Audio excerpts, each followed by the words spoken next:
Welcome to a Healthy Mind segment. This one's on suicide. My name is Juan Strickland. I'm a certified teacher of NAMI's Family to Family class, and NAMI is the National Alliance on Mental Illness. And my name is LaShawn McCautry, and I am a social worker. So we're here today to talk about suicide, the elephant in the room. And the elephant in the room is the thing that no one wants to really talk about, okay? It's an obvious truth or fact, especially one regarded as embarrassing or undesirable, that is being intentionally ignored or left unaddressed. And let me tell you this, you never want to ignore the whole notion of suicide or a loved one maybe thinking about suicide, not something to ignore. No, very serious topic, and I think I'm happy for the opportunity to address it because I think, you never know who you can reach and who needs to hear some information about this. That's right. And people, rightly so, often feel very uncomfortable talking about suicide. It says here that suicide crosses all ages, all ethnic groups, all socioeconomic groups in the US and around the world. We also see here that research shows that approximately 90% of people who have died by suicide, 90% were suffering from some type of mental illness. Yeah. That's a very powerful, very telling statistic. That's pretty high, yes. If you think about some of the famous people in the world, recently Anthony Bourdain, Kate Spade, Robin Williams, the comedian, Junior Seau, the famous San Diego Charger, all of these individuals committed suicide. They had all the access to care, they had all the money in the world, all the wealth, and they still were in such a dark place that they took their lives.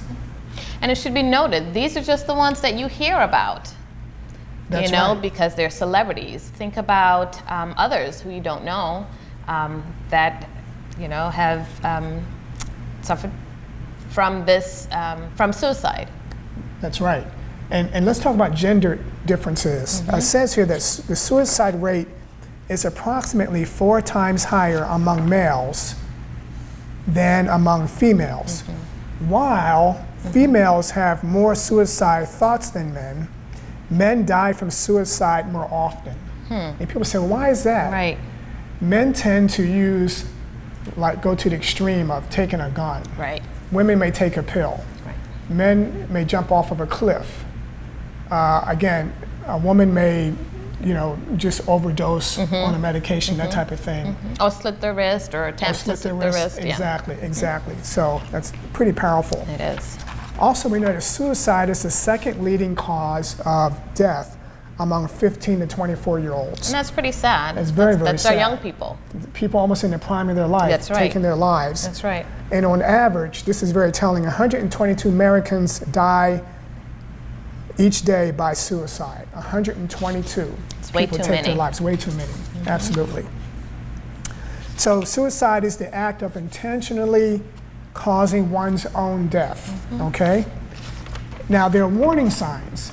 I know in Claremont, the city of Claremont, there are signs up that say, if you see something, say something. Right. And the same thing with suicide.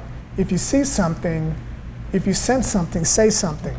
There are warning signs. Right. I was just going to say, what should people look out for? Because, I could be sitting next to a coworker. Right. And they may have some signs, but if I don't know what to look out for, then, Excellent question. Some signs are preoccupation with death and dying. Is that just kind of always talking about it? Always talking about it. Oh, I wish I wasn't here. Reading about it, maybe researching it, right? Internet searches, talking about feeling hopeless. So feelings of hopelessness is another sign. People talking about having no reason to live. People talking about being a burden to others. That could be a sign. Wow. Others feel trapped with unbearable pain. If you see a loved one isolating all of a sudden, those could be very telltale signs of suicidal thoughts and ideations. Yes. What about younger children? What do we see here? So suicide attempts in younger children are often impulsive, and it's usually associated with feelings of sadness, confusion, or anger. So in a younger child, it's more about their impulsivity. Impulsivity. Yes, right. when they're upset or something like that. I actually know of someone who, and it's really sad, you know, if you hear of an 8 or 9-year-old trying to do something to kill themselves. Right. And it could be because of, you know, their friend didn't talk to them. Right. But the only way they are thinking of things getting better is by not being around. That's pretty sad for a young child. And what's scary is that young children lack judgment. And Right. when you have the impulsivity kicking in, it's very hurtful because, you know, the child really didn't want to take their life. Right. They did it by impulse. Right. Then we have the teenager segment. Teenager suicide attempts are often associated with feelings of stress, self-doubt, pressure to succeed, or to be a part of something That's or right. some group of people, whatever. Even a function of financial uncertainty and disappointment and loss. That's what happens with teenagers. Absolutely. We have here the thoughts about suicide and suicide attempts are often associated with depression.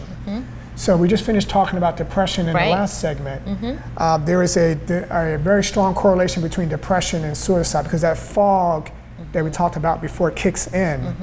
Impulsivity, substance abuse, drug use, self-medicating elevate suicide risk as well.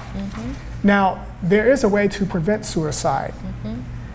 And we want to talk about that. And this is going to feel counterintuitive.